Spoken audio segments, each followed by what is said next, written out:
Bonjour à tous et à toutes les amis, donc bienvenue aux nouveaux abonnés et bienvenue si vous découvrez la chaîne. Donc bienvenue sur la chaîne AR15 Nation Tactical, nous allons débuter de suite une nouvelle vidéo juste après ça. Donc alors je suis heureux de vous retrouver aujourd'hui pour un sujet important donc pour ce qui concerne donc les budgets pour tout ce qui est armement, que ce soit du loisir ou du pro. Donc là on va faire une première partie sur cette vidéo qui va concerner donc les optiques, donc point rouge et magnifère, plus visée à grossissement fixe, notamment pour le 6 Hour Romeo 5 qui se trouve donc juste sur la gauche là au niveau de la vidéo, donc je vais en parler juste après.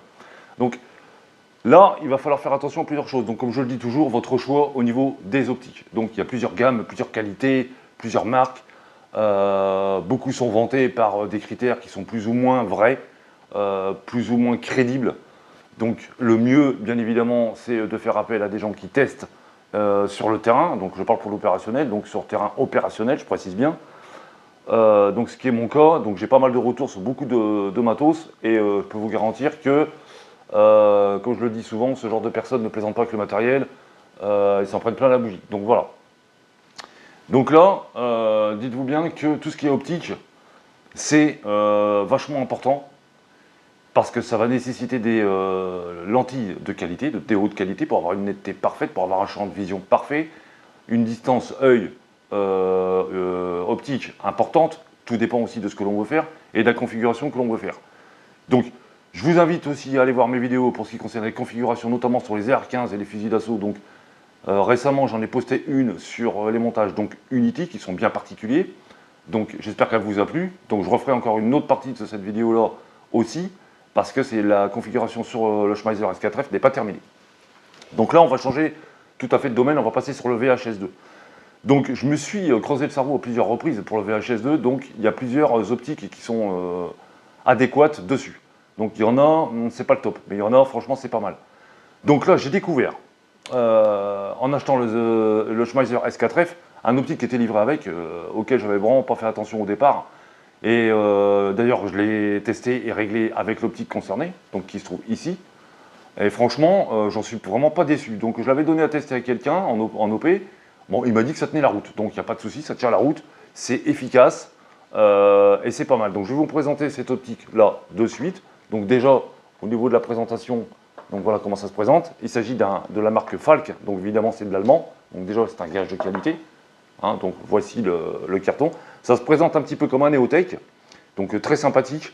L'avantage que vous avez avec cet engin-là, l'avantage, c'est qu'il est clé en main. Vous n'avez aucun rajout à faire dessus. Vous n'avez pas de montage à acheter, vous n'avez pas de QD à acheter, de kit QD, vous n'avez pas de filtre flash killer à acheter, c'est livré avec. Vous avez des Reos qui sont livrés aussi avec, vous avez la pile, vous avez tout. Donc il est vraiment clé en main. Ça, franchement, j'ai trouvé ça fabuleux. Donc voilà. Donc, je vais vous présenter le produit donc, de suite. On va commencer par ses caractéristiques. Donc nous avons affaire à un produit qui est garanti 5 ans, qui est XPS7 et XPS8. Donc il peut être immergé pendant 30 minutes à 10 mètres. Donc j'ai testé au-delà de 35 minutes d'ailleurs. Bah, ça n'a rien fait, ça n'a pas bougé. Donc c'est un gage de qualité. Donc déjà, première chose. Ensuite, on est sur 250 grammes à peu près au niveau du poids, donc ce qui est tout à fait honorable et correct pour un point rouge. Alors, une chose très intéressante, très intéressante, il est compatible vision nocturne. Vous avez 5 réglages de vision nocturne dessus. Je vais vous montrer ça tout à l'heure au fil et à mesure de la vidéo, donc restez bien sur la vidéo parce que je vais en parler pas mal de cette optique-là et de cette marque. Donc, alors, comme je le disais, donc, vous avez aussi 200 heures d'autonomie en mode moyen au niveau de l'éclairage de la LED. Donc, au niveau intensité d'éclairage, on est sur 5. 200 heures sur une CR2032 au niveau de la pile, qui est livrée avec. Hein, de toute façon, on en trouve à peu près partout. Donc ça pose pas vraiment de difficulté. Ensuite, il est costaud. Hein, c'est l'alu aviation au niveau du corps de l'appareil. Donc c'est très bien. Montage QD avec verrouillage. Rappelez-vous, j'en ai parlé la dernière fois dans la précédente vidéo. Je parle beaucoup des accroches QD avec verrouillage, vachement important. De façon à ce qu'il n'y ait aucune incidence sur un accrochage avec une sangle ou un porte-plaque pour qu'il puisse se décrocher. Donc ça, c'est à prendre en compte et c'est super important. Donc, alors, le produit, il se présente, donc comme je l'ai dit sur la boîte, dans la boîte, pardon, comme ça. Donc il est vachement bien protégé, il est super, vous avez la petite notice qui est là, hein, elle est là, donc voilà, bon, malheureusement c'est pas traduit en français, c'est de l'allemand. Ensuite, ça se présente comme un Neotech, je l'ai dit, mais je le redis. Alors voilà le petit engin, donc on va le sortir, donc voilà, donc ça ressemble à ça. On est un petit peu sur, on dirait un peu du Vortex, on reste sur la même ligne, mais bon, personnellement, on va dire que c'est équivalent. C'est équivalent. Ensuite, le poids, il est légèrement plus léger que le Vortex. Ça, c'est à prendre en compte. Alors, ce qu'il y a de vachement bien là-dessus, première chose que je vous ai dite, c'est l'accroche culée. Donc voilà, il est comme ça, avec, comme vous le voyez donc ici, là, un petit verrou, de façon à ce qu'il reste complètement bloqué. Donc il ne peut pas se décrocher. Ça, c'est super important. Ensuite, une chose très importante, donc il est vraiment fait pour l'opérationnel quand même. Hein. Il y a un flash killer ici. Donc certains connaissent, hein, d'autres vont peut-être le découvrir. Donc ça, c'est le genre d'accessoire que vous mettez devant l'optique. Hein, c'est du nid d'abeille pour éviter tout ce qui est reflet. Donc hein, je ne sais pas si vous voyez bien là, vous le voyez à la vidéo. Donc voilà. Ok, donc ça c'est livré avec. Ensuite, vous pouvez l'enlever et vous avez une bonnette de protection qui se trouve ici. Donc ça c'est vraiment bien. Voilà. Tac, tac. C'est du caoutchouc, c'est costaud. C'est facile à installer, c'est facile à remettre en position fermeture. Donc franchement c'est l'idéal. Donc voilà, donc il est livré avec ça. Donc ça je trouve ça très très bien.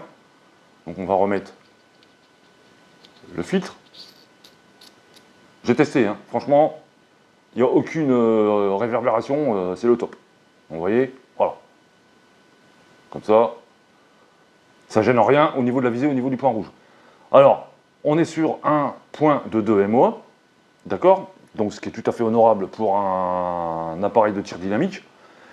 Vous avez un montage haut, donc là il est monté sur le montage haut pour une simple et bonne raison, c'est qu'il va sur le VHS2, je l'ai testé sur le VHS2, il est idéal, je vais vous expliquer juste après pourquoi.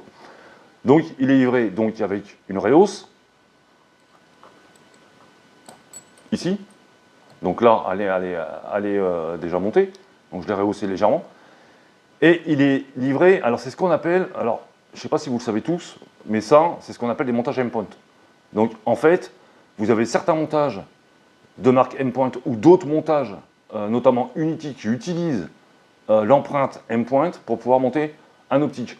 Notamment, par exemple, donc Holosom, qui eux en font partie, hein, sur certains de leurs red dots, ils ont ce montage-là. Donc, ces caractéristiques, vous voyez, hein, ça fait un carré ici, vous avez 4 trous ici pour les vis, et vous le montez comme ça, et ça maintient le point rouge. Donc ça, c'est typique endpoint. Donc, faites attention quand vous achetez des montages. Si vous avez ce genre de montage-là, comme celui-ci, comme sur un Holosom, comme sur un endpoint, il faut des montages empreinte endpoint. Ça s'appelle empreinte endpoint. Donc voilà. Donc ça, c'était pour la petite astuce. Faites vachement attention à ça. Donc là, je vous le montre. Hein. Donc tous ceux qui ont des endpoints connaissent, hein, du T1 et du T2. Donc voilà, ça se présente comme ça. Ça, c'est important. Donc ça veut dire que celui-ci, il est compatible avec une rehausse Unity. Donc ça, c'est le top. Une rehausse d'un modèle particulier, dont je parlerai plus tard sur une autre vidéo concernant un autre de mes R15 que je vais configurer avec de l'Unity aussi, mais qui ne sera pas dédié à la même chose. Comme vous le savez tous, chacune de mes armes a une configuration bien particulière pour une activité particulière. Donc c'est pour ça que je mets un point important là-dessus, de façon à ce que vous ne fassiez pas d'erreur, que vous fassiez bien votre choix par rapport à l'utilisation de votre arme. Donc ça englobe la longueur du canon, le poids, les accessoires, les marques, les accessoires qui tiennent la route, la robustesse, l'efficacité, et la prise de rapidité de visée, la prise de rapidité de mise en œuvre. Pour moi, c'est les points les clés les plus importants. Donc, là, la marque Falk, franchement, j'étais un petit peu surpris des prix. On est à 470 € pour cet appareil-là, ce qui me paraît tout à fait correct. On est dans la même gamme que les Holosom, à peu près. Mais franchement, ça vaut vraiment le prix, quoi, parce que voilà, on a une belle présentation. Bon, vous me direz, on s'en fout un peu de la boîte, mais bon, ça permet de trimballer et de protéger en sachant que la boîte de transport est étanche, donc ça c'est génial. Vous avez tout avec, il est clé en main. Par contre, ça c'est vraiment très bien. C'est plutôt rare de trouver des appareils clés en main. Vous avez juste à les monter, vous avez les options qui sont avec, hein, comme je vous le disais, donc le suppresseur de luminosité, enfin de reflet qui est ici en nid d'abeille, donc c'est vraiment très très bien. Donc sur les holosomes, bah, par exemple, c'est en option. Vous avez aussi quelque chose qui est très intéressant ici, au niveau des réglages. Donc vous dévissez ici, vous avez simplement à retourner le capuchon pour que ça fasse comme un petit tournevis. Vous n'avez pas besoin de quoi que ce soit pour pouvoir faire vos clics. Donc bon, c'est un réglage en émo, hein. Donc ça c'est important à savoir aussi. Donc voilà, donc franchement c'est un joli petit appareil, je l'ai testé, il est vraiment pas mal. Donc vous voyez, là on est sur du réglage, donc c'est marqué N. Donc N1, N2, N3, N4, N5. Donc ça, c'est pour la vision nocturne, compatible vision nocturne. Ça, c'est vraiment bien. Donc je vous dis, les clés en main. Ensuite, vous avez tous les réglages ici, donc en D. Donc D, c'est pour tout ce qui est vision de jour, jusqu'à D1, D2, D3, D4, D5, D5. Bon, franchement, la luminosité, elle est parfaite, hein. C'est net, c'est propre, c'est compatible par rapport à la hauteur. Par rapport à la hauteur, c'était vraiment bien calculé, avec une loupe, que je vais vous présenter juste après. Donc, ils ont vraiment tout calculé. Franchement, c'est une marque à prendre en compte et à considérer comme de qualité. Donc on est sur l'allemand, c'est du Falk. Par contre là, j'ai vu la dernière fois, ils ont fait une LPVO en 1.8-26, ce qui est plutôt rare, en 1.8-26, avec un très très bon petit réticule en premier plan focal. Attention, j'ai bien dit premier plan focal, avec les mêmes caractéristiques que la Vortex, à 780 €, je crois. Donc c'est vraiment pas négligeable. Les prix sont vraiment corrects. C'est de l'allemand, quoi. Donc voilà, c'est vraiment pas à négliger. C'est pas très connu en France, donc la marque Falk. Franchement, là, j'en ai un dans les mains.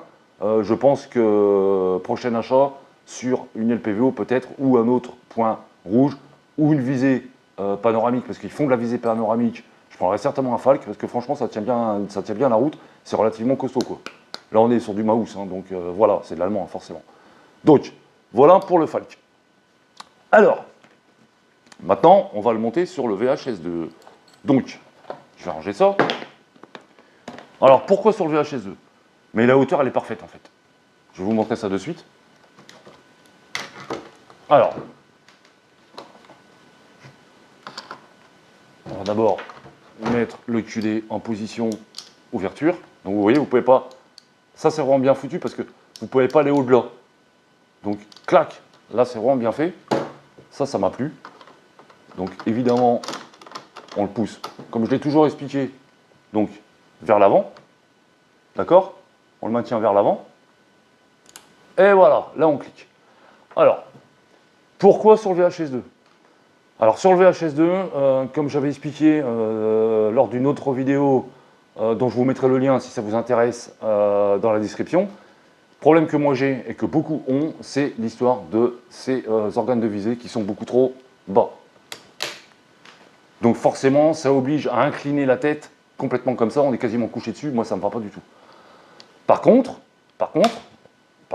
là, la hauteur, avec le point rouge Falk, elle est idéale. Idéale, on est quasiment sur la même gamme au niveau confort que sur le montage Unity sur mon Schmazer S4F, comme je vous avais expliqué la dernière fois.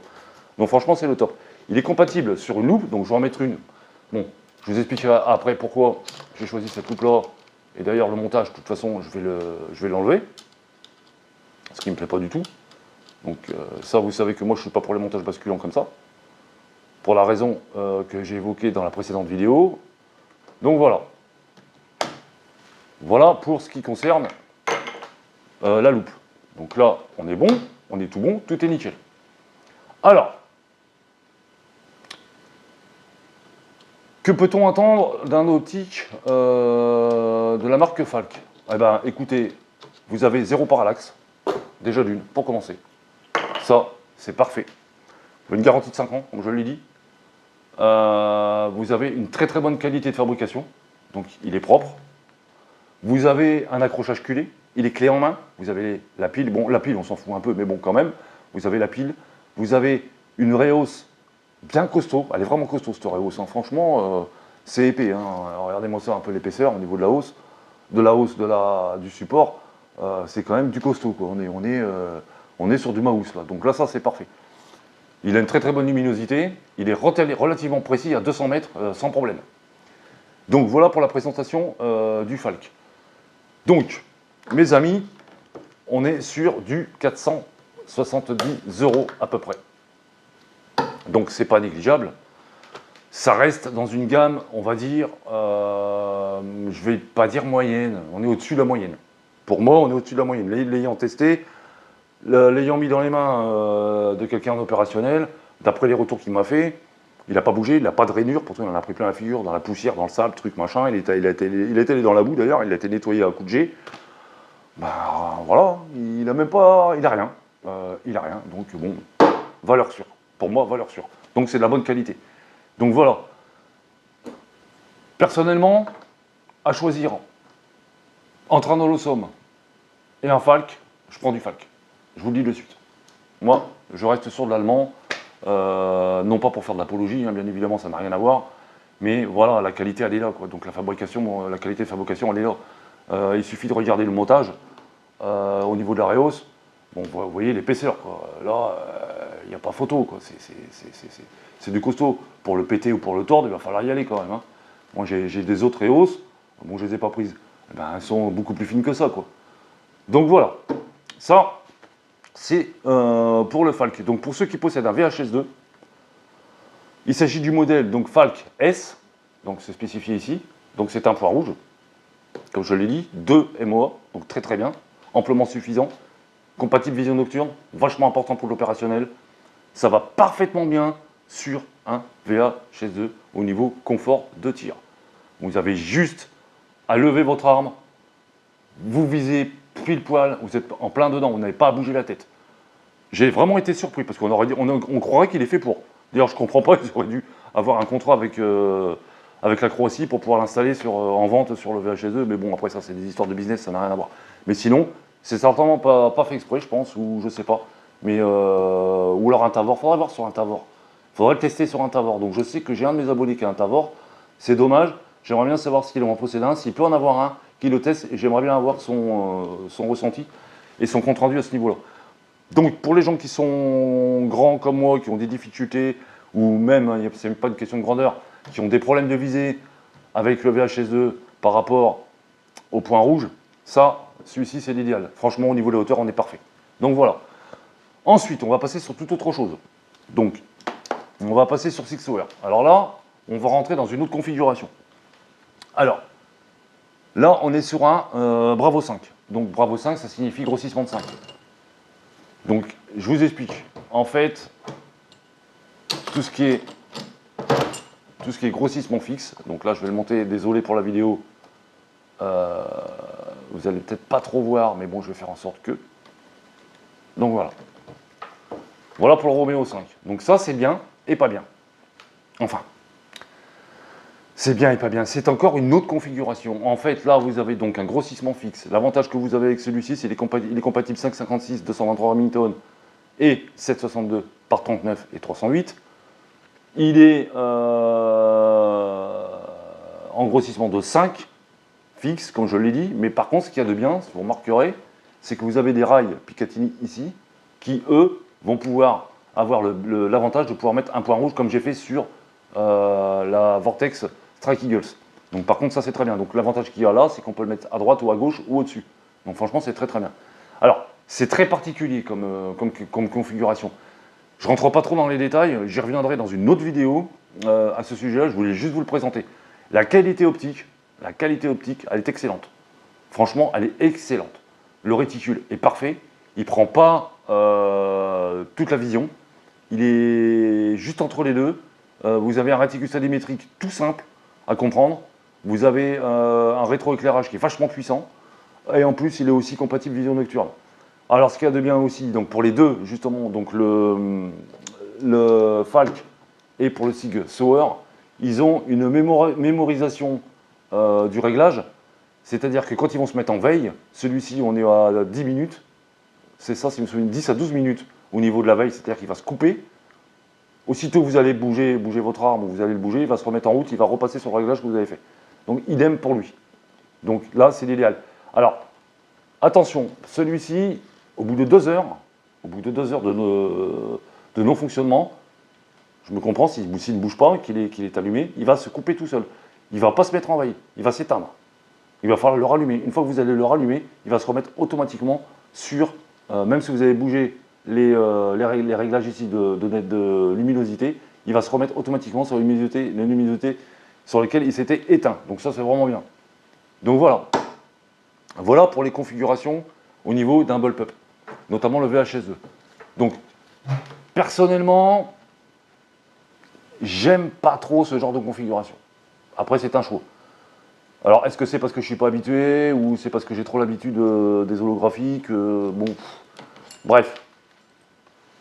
On va dire que c'est pas trop. Par contre, sur un 14.5, c'est parfait. Je mettrais pas ça sur un 10,5. Donc, pour du 14.5, ça, c'est très très bien, c'est l'idéal. Donc, on reviendra sur cette configuration-là, je rentrerai plus dans les détails.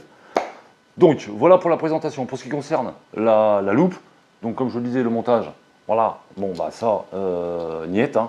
Donc, c'est montage Unity, haut, bas, comme je l'ai expliqué dans la précédente vidéo. Il existe 3 montages différents, enfin 4 ou 3 montages différents Unity, notamment un montage Unity où vous pouvez mettre des loupes de 30 mm au niveau du collier. Donc, ce qu'il y a de bien, c'est que vous pouvez mettre n'importe quelle loupe sur les montages Unity. Il faut bien acheter le montage concerné. Donc là, c'est ce qui se passera pour celle-ci. Là, on est sur une Primary Arms. Hein, ça se négocie, c'est même pas une question de négociation. Neuf, vous êtes à peu près à 200 €. Donc 200 €, j'ai testé, on est sur une bonne qualité quand même. On n'est pas sur de la daube. Hein, c'est étanche, c'est submersible aussi pendant 10 à 15 minutes, je crois. L'avantage que vous avez, ça je l'ai déjà expliqué, vous avez un gainage caoutchouc. Donc ça, c'est le top, vous avez une très bonne prise en main. Bon, gros inconvénient, pour moi, on est un petit peu trop encombrant au niveau de la longueur de la loupe. Bon, après, c'est un choix. Donc l'avantage, c'est que vous êtes à 200 €. Pour débuter, c'est parfait. Je vous le dis, c'est parfait. C'est la nouvelle génération, hein. Il y a plusieurs générations. Donc je vous montre la boîte. Primary Arms, ils font des très bons optiques aussi. Alors attention, vous avez 2 catégories. Vous avez la Premium. La Premium, c'est fabrication Japon. Celle-ci, c'est fabrication Chine. C'est pas la même chose. Donc c'est beaucoup plus pointu sur les fabrications Premium. Par contre, les loupes n'existent pas en version Premium. Tout ce qui est PVO plus lunettes TLD, oui, on est sur du Premium. Et là, on est à 1700 € ou 1500 €, je crois. Bon, 1700 hein, sur une TLD en réticule, sapin de Noël, hein, comme vous connaissez. Donc là, par contre, on est sur du haut de gamme. Donc voilà, faites attention parce que Premier Arms, vous avez 2 gammes différentes. Donc le haut de gamme, donc la gamme japonaise. Alors la différence pour les reconnaître, c'est pas compliqué. La boîte est complètement noire avec écriture dorée. Donc vous ne pourrez pas vous louper. Tout ça, c'est la fabrication chinoise. Mais franchement, c'est de la bonne qualité. Premier Arms, c'est distribué aux États-Unis. Bon, j'ai testé, franchement, ça va. Pour quelqu'un qui veut débuter, c'est très bien. C'est pas très cher, 200 balles. Donc 200 balles, ça vaut vraiment le coup. Voilà. Donc voilà les amis, donc je vous remercie d'avoir regardé la vidéo. Donc ça c'est la première partie de présentation pour les budgets, tout ce qui concerne les loupes et les red dots.